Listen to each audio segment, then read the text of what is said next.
Welcome to the Prodigal Blonde Unfiltered with me, Andrea Logan, where we share the good, the bad, and the beautiful, and some health stuff, which is my passion. Dr. Jen Flaggar is a double board certified physician in emergency and integrative medicine. She's the co-author of Eat, Sleep, Move, Breathe, vice president of the Northwest Ohio Osteopathic Association, and serves on multiple national medical boards. After her own diagnosis with Hashimoto's, Dr. Jen became passionate about autoimmune health, hormone balance, and thyroid care. Online, she shares insights as integrative Dr. Mom and runs Health by Dr. Jen. Jen, welcome to the show. Hi, thank you for having me. You look so bright and sunshiny there in Tennessee. Oh, it is. It is. So we just moved a few months ago and I'm loving it here. We were playing outside with the chickens and getting some chores done with the kids. It's great. It's really beautiful. I love that. So last time we talked, you were moving in the middle of a move. So you moved from Ohio to the farm side of Tennessee. Yeah, we're in Middle Tennessee. We're just east of Nashville and we got some acreage. We love Northwest Ohio, but we were really felt like God was calling us to the Tennessee area and God made it happen. It was beautiful how it happened. It was pretty quick, but that's how it is down here. The housing market is a little bit crazy. So it's either go or wait. So we went and we love it down here. So we're trying to set up like a mini farm and lots of challenges with that. Chickens tend to go to the other side kind of easier than I thought. I think people are way easier to take care of. I'm like, give me a person. Chickens like freak me out because they'll just be fine. And then they'll just be like done. And oh no. We lost a few. And just last week, this one that we just got, because it has a fluffy head and it's a crested chicken. It's not going to be a big egg producer. And it was just pretty. And we got two. And the sister died, like one of it. And it seemed totally fine. I don't know what happened. It gave no warning signs. So, but we're doing better. We're learning tips and tricks and it's been great. And the kids really like it. But the chickens will help keep, eat up the ticks is the plan. Cause a lot of tick country down here, a lot of ticks. So. Oh, right. Yeah. Yeah. I mean, I can't even keep a plant alive, let alone a chicken. So I have a black thumb. People are always like, oh, what's your garden look like? I'm like, there's no garden. I've tried. Maybe next year. The idea is amazing, but I'd have to hire a gardener. Like I'd be like, you can't. Yeah, I don't know. I'm hoping one of my kids have a green thumb. Mine's a black thumb. I'm good at keeping people alive, not plants. I have a few house plants, but that's about it. So maybe next year. I love that. So share with the audience a little bit about what you do and the amazing things that you do to help women with their hormones and thyroid, because you yourself dealt with that and kind of your passion behind that. And also we have some fun topics to talk about too. Yes, we do. A little bit about me. I grew up just, awesome household, wanted to be a doctor. No one in my family was in medicine. No one was a doctor, went to medical school and decided to become a DO, which focuses more on the body as a whole. But all medical school, you're just groomed. You're groomed by the pharmaceutical company. You have to study and learn that way to pass your board exams. So I got into emergency medicine residency and then did great with that. I loved it. And went out to my community ER. It was a level 2 trauma center where I started working on my own as a brand new attending. And I started noticing that people were coming in for chronic diseases, for preventable diseases. And it really bothered me. And I was seeing these patients because I was working just in that hospital shift after shift. And it was more of a community hospital. And I was going over their diet with them and working on meal plans and doing all this stuff so they wouldn't come into the ER with this belly pain, and they were going to their family practice doctor and still coming in. And this one lady had like 10 CT scans within a couple of years. So And that's a lot of radiation. And I'm like, oh, this is like doing harm. This is awful. And I went home and I told my husband that I had to go back and do a fellowship in integrative medicine. And it was going to, be a little bit of a financial burden, but it was something I knew I wanted to be board certified in integrative medicine. I knew if I just kept studying on my own and took a few handful of courses or classes that other colleagues wouldn't take me seriously unless I was board certified in that. So I went, did the fellowship, Andrew Weil's fellowship in integrative medicine, board certified in emergency and integrative medicine.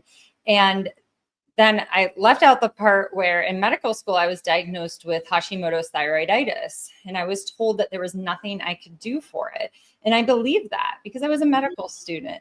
Right. So fast forward to after having my first kid, going down the whole breastfeeding cloth diaper, crunchy, doing integrative medicine, it all kind of piled and you get this taste and you're like, wow, this is really how we're supposed to live. And I went gluten-free. My Hashimoto's has been in remission for 12 years. And now my passion is really helping women in the perimenopausal space. Most of my patients that were at my brick and mortar office in Ohio were middle-aged women. And really from 30s to 50s is where, I know that's a big range, but this is where we're really seeing women struggling with hormones, with just life. It's a lot. And we put a lot of pressure on women. And then we also have all these voices coming at us saying, oh, you don't need a man or you don't even need God, right? It's just like all this noise and it's putting our focus not on where it should be. So this is like my passion because I feel like women are being very spiritually attacked during those phases. I don't know if you feel that, but I mean, the decade in my office, this is who I was seeing and who is really struggling. Well, I'm that person. I am, excuse me, I am middle-aged. I am, nearly a few years away from 50. So I'm right there and I am not on any hormone therapy. And I think it's what you do is so valuable because it's so overwhelming. And when you play with hormones and you play with people in this age range and perimenopause, I mean, it's the exhaustion. I'm a single mom raising 3 kids. One of them is chronically ill. So I typically run on fumes. And so I'm constantly studying hormones, performance, how to tweak my diet. And it's like this teetering, this teetering bucket that you go through one stressful event. And I've had so many in the last 5 years. I'm like, only by the grace of God am I surviving, right? If I didn't have faith in the Lord and he didn't refresh me. But so if I were your patient, you would do a blood work, like take me through, okay, Jen, I'm still, have a monthly cycle. I'm exhausted. I don't eat gluten. I'm primarily dairy free. I'm a single mom. Do I need hormones? Like all the things. Take me as your patient. Yeah. Well, first of all, it's amazing that you put your focus on your relationship with Jesus because you've had circumstances that you did not ask for and that you have to deal with, and knowing that God's plan is interwoven through all of that. So people can look to you for strength and, how can she do it? And, it's beautiful. Right. Now, when we're looking at hormones, stress is probably the biggest factor with women. And that's because we are juggling so many things. And it's hard when we put our identity into, being a mother or being a working mom, or I put it into in the past when I was, blinded by the new age, I was, put my identity in being a yoga instructor, right? We need to put our identity in Christ and Jesus. And then the other things are easier to manage. And that's what I felt. And that's what I try to tell my patients, that they really need to look where the focus is. Now, when we're really stressed, what can happen is that can throw off our hormones, and our body, it has this beautiful hormone cascade that starts with cholesterol. This is why women need to eat fat. like extra fat. Like I eat butter out of the fridge. It's so good. Have you ever done that? Just eating a stick of butter? Okay, so we have a question because Diego and I both don't have gallbladders, and I got my gallbladder out at 30 after a miscarriage. So I have to take enzymes, but I used to eat sticks of butter as a child. So kids are smart, and my kids did that. And so I know the body is very smart. I've not done it. So go ahead, keep talking though. Yeah, so no gallbladder, definitely. You have to take enzymes. Sometimes ox bile is a good one, and then take digestive enzymes. So your gallbladder is the holding spot for bile. So if you don't have a gallbladder, you're still making bile, but it's not being like held and then released. So if that's why when you eat fat and you don't have the right digestive enzymes, or sometimes that can trigger like an overproduction. So that's where it kind of runs into that issue. And the goal is to never take out organs, right? God gave us our organs, but it's so hard because like here I am, like half of my thyroid got taken out because they were worried it was cancer. And then he just took out the parts that looked bad from the Hashimoto's, where that's frustrating because that could have been regenerated or not, or, you know, like calm down the inflammation and healed. So when we look at the gallbladder issues, the goal would be first to not get it taken out, focus on liver health, focus on bile mobility, and make sure that, you know, that is being squeezed, we're eating slowly, good digestion. And then, yeah, if you have the gallbladder out, you can try to add more fat and slowly, and your body will get used to it. So it's a lot of the times when you hear people when they first start on carnivore diet and they're eating really high fat carnivore diet and they have like a lot of like bowel movements from that. Yeah, so your body will get used to it. But yeah, I eat like sticks of butter, and all my babies just like to gnaw on butter. So we do need fat, because when we don't have fat, we can't start, you know, we can't go to DHEA and pregnenolone, which start off the cascade of our hormone production. Now, when we look at progesterone, cortisol is produced from progesterone. So when we are really stressed, we will see that affect our progesterone. Our progesterone is the hormone that shines during that second half of the cycle, or the luteal phase. So what can happen as women start to enter perimenopause, which could be 5 to 10 years before menopause, they start to have shortening cycles. So maybe your cycle was always 28 to 30 days, and now it's 26 days or 25.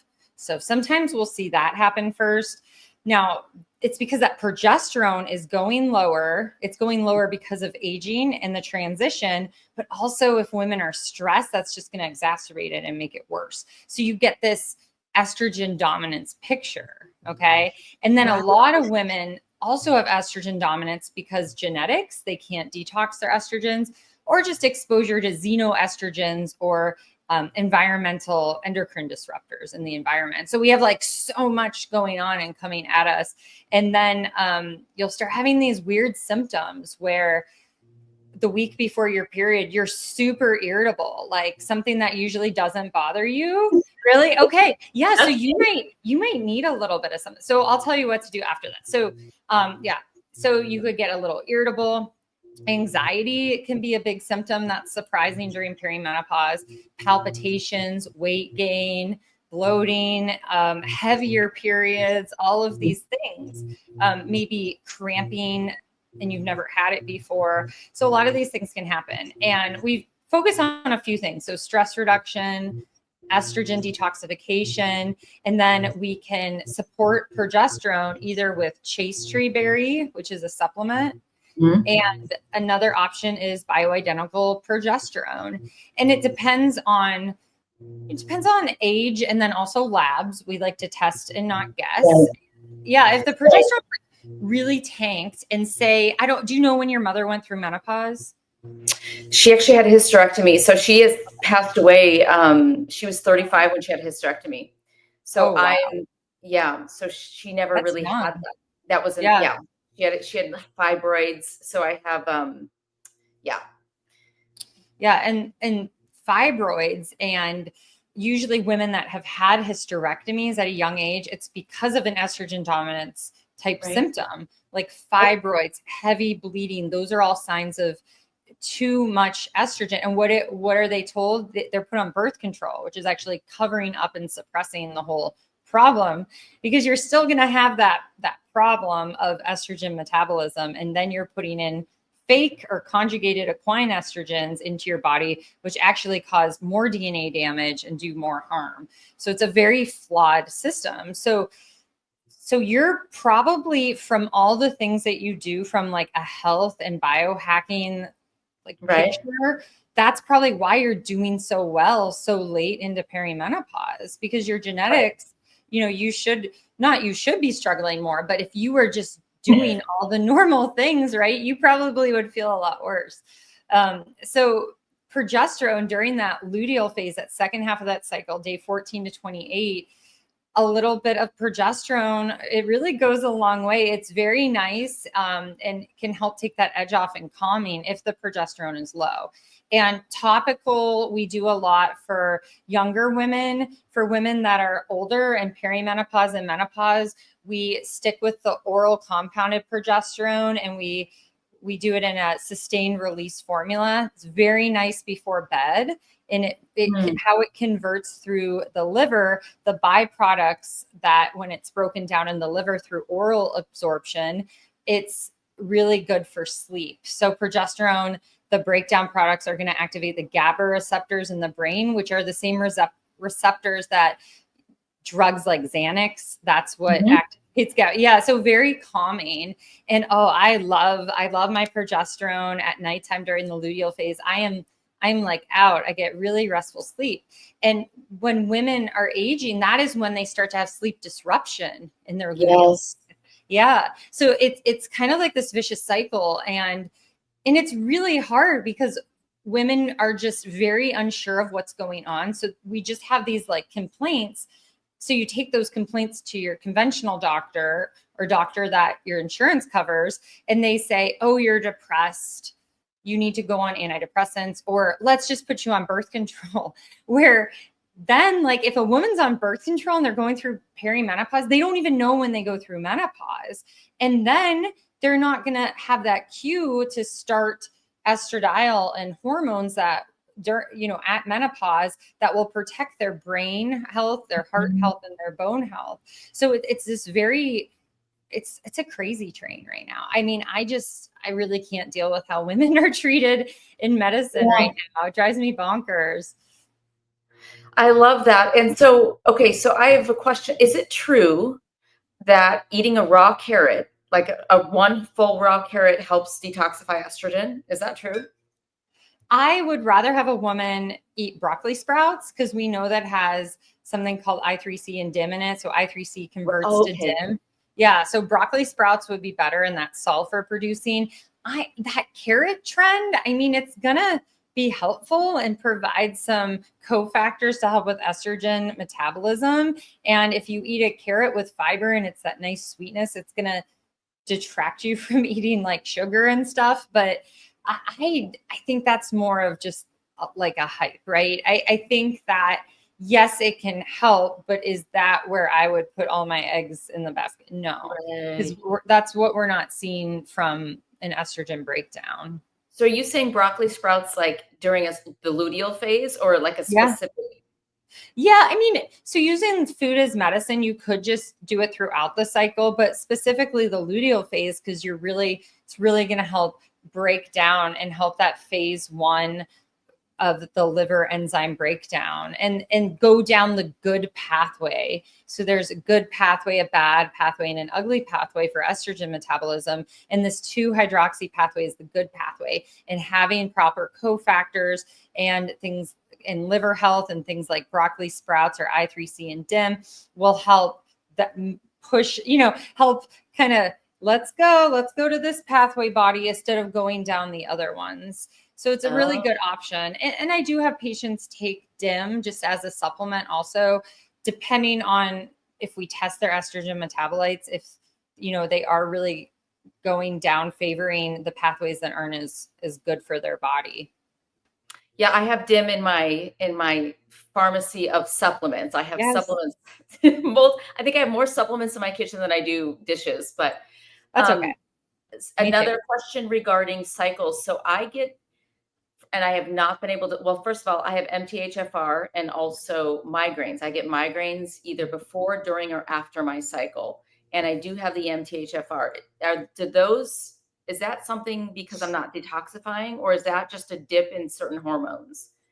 Yeah. So hormones during the cycle could definitely be cyclic, from the hormones, usually from estrogen and maybe an estrogen dominance. And looking at your mother's history, it could be from that. So sometimes we could just check hormones on day 19 to 21 of the cycle and see where your progesterone is in relation to your estrogen.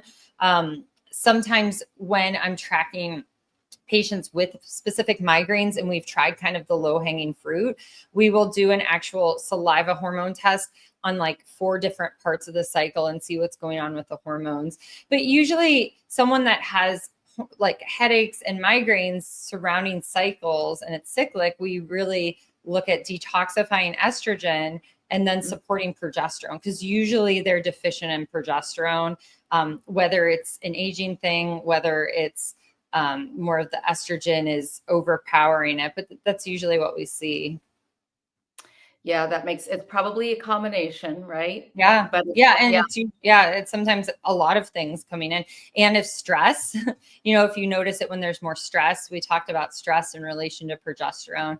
And it's interesting, same thing like night sweats. Like a lot of women complain of night sweats and their estrogen levels are perfect postmenopausal. We have them on hormones, they're perfect. And I'm like, the second most common cause of night sweats is stress, so we want to make sure that we don't always blame stuff on our hormones. And we're also, looking at stress and outside factors because it's always there. And it's hard. It's really hard for women to find out how to not be so stressed. For me, it's just, well, for me, it's really helped. Like I read this book. It was called The Cost of Control, and it was in one my friend's book club that she had, and it like changed my heart because I was trying to be in control of things, and I thought that I was in control, and God is in control. Like it's almost funny when I look back, and I was like, I like thought I was like in control of like my life.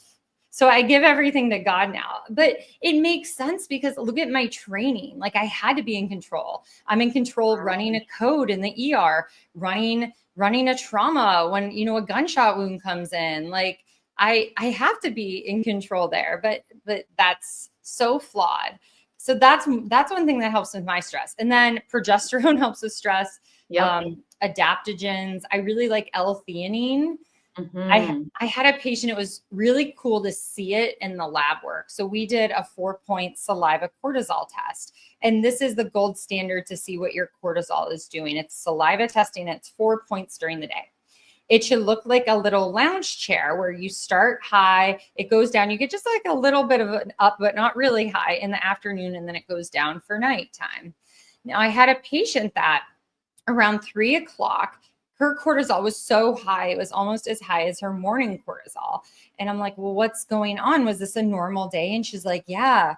She's like, oh, that's the time that I was home with the little kids all day. She had young kids that weren't in school yet.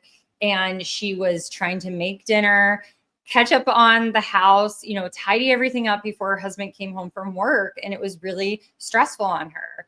So I had her start taking L-theanine, around that time when she starts to feel rushed and flustered, and it really helps. So sometimes it's just awareness of when are you feeling heavy, rushed, stressed, and don't get alcohol, don't swipe, don't be on your phone looking at reels, really take a supplement, pray, identify it. So, because we do, yeah. We all do it. We all zone out sometimes, and it's like, that's not good. So I love L-theanine. I really do. yes. Isn't it great? Oh, it's so great. So talk about the cycle syncing, how to eat, train, and thrive in perimenopause. So like what's a typical day in Dr. Jen's life? Like I know that you are a biohacker and I geek out on all that stuff. So Yes. I think that we all need to biohack a little bit. Yeah. just to get through this toxic world. And it's fun. It's addicting a little bit, right? To be like, oh, what's next? What can I play around with? So with cycle syncing, this is where you have two parts of your cycle. I like to just break it into two parts. Follicular phase, the first 2 weeks of the cycle, the first half of the cycle, where the first day is when you're menstruating or bleeding. And then the second half is the luteal phase, that second half of the cycle. And what I like to do is train women to work with their hormones and not against it, and in a scientific way. So the follicular phase, this is the time that estrogen is shining. You feel like you can go do stuff more. You're more social. You're more motivated. This is when in the gym, you're less likely to get hurt because of how our hormones are. So this is when you're going to lift really heavy and hard, go for those PRs. This is where women, you do your sprint training and your HIIT training if you want. It's all in that phase, and you're going to feel good doing it, and you're going to gain, hit those personal gains of, lifting heavier. And this is where also, if you're trying to maybe play around with fasting or try a few days of a carnivore diet, you want to do it in that first half, that follicular phase. All right. So why? During that second phase, we're more vulnerable to stress, and then progesterone will suffer. And you might even notice that you're not as social during that luteal phase. The luteal phase, you just want to maybe veg out and watch a movie or read a book at home, not to say you can't be social, but you also need to give yourself grace during this time. And you don't want to stress your body out. And this is how God made our cycle, because if you, during ovulation, if you did have fertilization of the egg, then your body is prepping your uterus to, give that egg a big hug and have an implant. Yeah. Yeah. So I just think it's so cool how our hormones are, and it's a 28-day cycle. So we need to pay attention to this, where a man's hormone is a 24-hour cycle, so they are the same every day. So we need to embrace this. So that second half of that cycle, it was really interesting. They did a study on some football players, soccer women in Europe, and they noted more muscle strains, more injuries. There's other studies that show more ACL tears during that luteal phase or that second half of the cycle. So you're more likely to get hurt because of how our hormones are acting at that point of the cycle. So this is where you're not going to do sprint training. You're not going to do HIIT workouts. You're going to do mobility exercises and stretching. This is where, because I'm not doing sprints, I'll do walking on a treadmill or around my neighborhood with a weighted vest. And then I still lift, but I lift lighter and more reps. So I'm still lifting. And it was interesting. A couple of days ago, I was lifting in the gym, and I tweaked my back a little, and it was like 2 days into my luteal phase, and I wasn't even pushing myself, but I'm like, oh, like, just, you'll notice like you're more prone to injury then. So then the luteal phase is where you want to incorporate more complex carbohydrates. So I'm not saying like go get French fries, but maybe sweet potatoes, or just allow yourself, some popcorn with the kids if you need it, if your body is asking for it. I have patients that they're doing more keto throughout and they're metabolically adapted. So they just add calories and fat in their luteal phase instead. So you definitely want to just not push yourself here with the diet. And what I do and what I tell my patients, like if I'm eating a lot my luteal phase, like that's okay. Like I'm not going to freak out. I'm not going to get down on myself. I'm going to eat when I'm hungry in my luteal phase, and we're hungrier then. Oh my gosh, then so much. Yes, you are. And what do we feel? We feel like guilt and shame about it, right? Yep. And well, you're right. Now it's just a complete awareness. I'm just so in touch with my body. I'm like, oh, I'm definitely in this phase of my cycle because I'm starving for and I just ate a meal. Like it's just a bizarre, it's a weird thing. So, and for those people that are watching, I have a lot of male followers too. So men, sorry, but now you can be more compassionate towards your wives. Exactly. And that's what's important. So and that's what this is about too. No, it's really true. And men, we love you. And it's, we know your hormones, like you said, Jen, it's what, 24 hours. Yeah. We have to be patient with one another. But for those that don't know, explain what the different phases are in a woman's cycle, because I know some people are like, wait, what are you talking about? Yeah. So the first half of the cycle starts with bleeding, is the follicular phase. So that's day 1 through 14. Around day 14, 15, 16 for some women is ovulation. So this is where we get our highest pulse of testosterone. And this is when we're ovulating. This is when we are going to feel glowing and pretty, and we're going to be outgoing. So schedule your family pictures during your ovulation. That's what I tell women. And this is when you're going to be more intimate with your spouse. So the male Right. listeners out there, embrace this. If they're more lovey and cuddly, it's probably their ovulation. And then, as they go in their luteal phase, that's after ovulation, about day 15 to 28, that week before their cycle, with their hormones, what their hormones are doing, they might be touched out. It Yes. might just be you approach them more gently with that, or you go make them some popcorn, or whatever their snack of choice. Can I rub your feet? No, but seriously, but women listening out there, or the men too, like if they're eating a lot during that luteal phase, like you just give them encouragement and be like, yeah, like your body's more hungry, preparing for an implantation and the egg, and all that stuff. And then during their follicular phase, that is where you're going to do your 24-hour fast. You're going to, still hit your protein goals, but not eat as much and not want the sugar or the carbs. So you get back on track. So that's why luteal phase, like you're not going to have that shame and guilt, because when you're in sync with your cycle, it's going to be easier to get back on track on, when you're in your follicular phase. So it's a nice ebb and flow. And a lot of biohackers out there, with diet, they're not saying do keto 24/7 all year long. They actually say throw in a weekend of carbs, because we were designed to do more feast and famine. It wasn't just like, oh, you're eating in abundance every single day. So it's kind of interesting, because with women, it kind of naturally does that if we pay attention.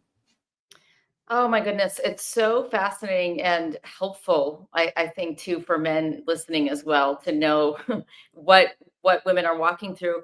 Yeah. And in terms of diet, I've noticed, I've tried I grew up in the 90s. And so, it was low fat, fat free, high carbs, everything, right? Yes. And but then we swung in the early 2000s. It was Atkins. I mean, Yeah.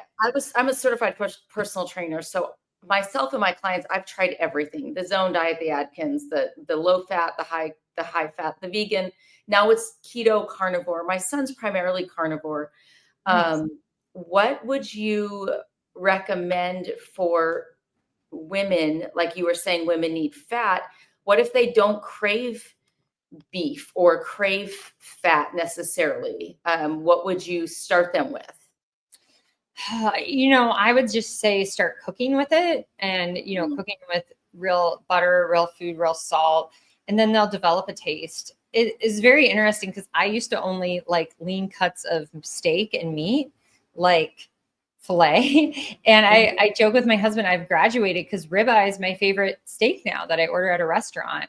So it is something that you have to kind of get used to and adapt to. And I would just say start like incorporating real butter, and all of that. Cause I too grew up with low fat, and oh my goodness, margarine.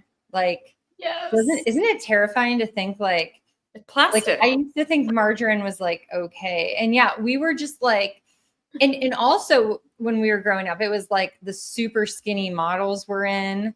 Hey, And moms. yes. Yeah. And it's like, now I look at women, and if they have like good muscle, like I'll go up and tell them and be like, your muscle is so good. Like I remember I was on spring break, and this girl in the gym was doing really awesome like split squats, like the kind where you put your foot up and then you go down, or I forget what they're called. They're awful though, because they're hard to do. And she was just going so deep. And I'm like, your form's so amazing. It like made her day. She was like, oh, thank you. And she was like glowing. So I go out of my way to tell women, like, if they're trying to build muscle, like, you go, like, that's amazing. So that goes back to the diet, where protein is a focus, right? We need to have that 30 grams of protein, and animal protein is going to have the most creatine in it, the most leucine. It's going to have the most bioavailable nutrient, or sorry, like vitamins, like B vitamins and stuff. Like liver and organ meats are really good. So when we're eating, and especially if we're worried about calories, which we really shouldn't be, but you want to look at when you're eating. And most people, as they age, they are just more like, I don't want to eat a lot. So they want to get the best in what they're eating, the best Right. nutrients. Quality over quantity. Yeah. Yeah. So, and especially I'll have patients that are like, I just really don't eat a lot. Like sometimes I forget to eat. And I'm like, well, that's a problem too, because you are going to be slowing down your metabolic rate, and you're not going to be feeding your muscle, and you're going to have muscle breakdown after you turn 40. You lose 1 to 2% of your muscle a year if you don't work at maintaining it. So it's like, it should be our job to like maintain our muscle and to fuel it properly. So yeah, it's just something that, especially if it was ingrained, like low fat, vegan, all these fads, you just need to shift, go meet your local farmer, get some really good grass-fed beef and prepare it correctly. And you'll start to crave it. Your body will, once it washes out all that stuff that isn't good, or processed food. Yeah. And I think that, like you said, I love learning and studying and experimenting, because we Yeah. know what's best for our bodies, as opposed to, there's so many gurus out there, but thank God we have the Holy Spirit. We have to honor each other's bodies and respect each other for the journey that we're on, but also know that we have the Holy Spirit to kind of guide us, which is so great, right? Yes. Because he's the ultimate counselor. But I love that, and I always say our grandparents knew best. Like my grandparents knew best. That we ate real food. Like there was no. My grandpa was a milk. He delivered milk straight from the cows and grew from the garden. And that's kind of. I feel like we've gotten so far away from that, but slowly, I think we're getting back to. It's just really simple. It's really Yeah. simple.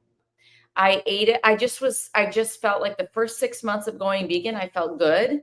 And then I was between losing my mom and my son, going through a massive knee surgery. My body started breaking down. It needed animal protein. Yeah. So yeah, so I do eat. I probably don't eat as much as I should now, but I'm constantly experimenting, and I eat what feels good, and I don't overthink it. My son's a massive meat eater. He loves it. So I'm always cooking it for him. As women, we have a lot, to be caretakers of our kids, to keep a house clean, to also, bring in income and be the entrepreneur. So it's like we have to put on we have to be the feminine, but also put on the masculine hat. And I think it's a dance every day for me. I don't know about you, but it's a Yeah. dance. Yeah. And I loved how I think it was good that you were straight vegan for 6 months, because now you can talk to vegans about it and be like, look, yeah, I did it. And I was going to keep pushing because of all these voices, but the Holy Spirit told me it's okay to eat an egg and eat meat. So Yeah. I just think that's a beautiful story. And I was a full vegan, like it was 18 months. And I finally, but 18 months. 18 Wow. months, I was full vegan. And my teeth started to, I noticed my teeth were just almost like crumbling. Yeah. Like it was not good. Wow. Yes. So I had to get my teeth fixed. So it does, and some people thrive. I also think it's an age thing. You can literally get away with eating anything in your 20s. If Yeah. Do you know what I'm saying? Yeah. 20s, even 30s. And then once I started having children, I had my son at 28 and then my daughter at 32 and 34. Your body, it's like they take all the good out of you. And your body is very, if you're not replenishing with minerals and, like you said, the amino acids and creatine, your body's going to be hurting. Yeah, you have to replenish. It's interesting. One of my colleagues, they on their intake for new patients, they won't work with them if they're vegan. They just won't do it. They just won't do it because it is something to be said. Like I have some patients that are vegan, and I try to just talk to them about it. Why are you vegan? And all this stuff. And God gave us meat, and we know it's nutrient dense. Like we can even eat bacon now because we're living in the New Testament world, not the Old Testament. So it's like I just it's so hard because I know that they are not getting better because of their diet. And I don't force them to do anything. I don't guilt them. I'll pray for them about it, but there is a big difference in my patients that eat meat and eat high quality, grass-fed meat, local farmer meat versus, vegan or just eating the American standard diet. And there's, again, like you said, there's no judgment, and I think everybody can twist scripture the way that they want to. All right. But the proof is in the pudding, because for me, I had surgery a year and a half ago, and I had a really tough recovery. Granted, I had a lot of issues that I was walking through, with stress and all of that. And the doctor tested me, and he literally called me out, and he's like, Andrea, look at your blood work. I was low in protein. And he goes, I told you, you have to up your protein. And the proof is in the pudding. I literally suffered. My healing was a little longer because my blood, it showed right there. I was deficient. I was undernourished in protein. So we have to listen to our bodies and look at the blood work. Yeah. That's for sure. Yeah. So I agree. this was so good. Thank you, Jen. Anything you want to leave us with, and last words of wisdom and advice for the audience? Yeah, well, I would love for people to follow me. And if you're interested in my silly journey of creating a mini farm in Tennessee, I have a YouTube, Integrative Doctor Mom, and that's my Instagram too. And then I am coming out with a book in a couple months on perimenopause, and it is faith-based and how to, just embrace this and walk through perimenopause with Jesus on your side. So I think that we really need to, as women, embrace our hormones, but also protect ourselves from the spiritual warfare that's out there during this time. And part of that is getting our hormones balanced so we're not attacked as easily. So I see that a lot. So definitely, put God in control. I know women listening out there and men, like we all are busy. We have a lot of stuff. And if you have children, you just feel like you're in a hamster wheel. So make sure that you are devoting time to friends that love Christ also, and you're surrounding yourself by the right people. Because I know I personally, about 10 years ago, I was off track because I wasn't surrounding myself with believers. So I think that's also important. And even exposing our minds to podcasts or whatever, make sure it's content that is going to build you up and strengthen your relationship with Christ. Oh my gosh, that's beautiful. And I always say our diet is not just what we eat, it's what we watch, it's what we believe, it's what we focus on, it's what we speak. So that's a great ending note. Yes, everybody follow Dr. Jen. Thank you, Jen. Thank you, Andrea. You're Appreciate it. awesome.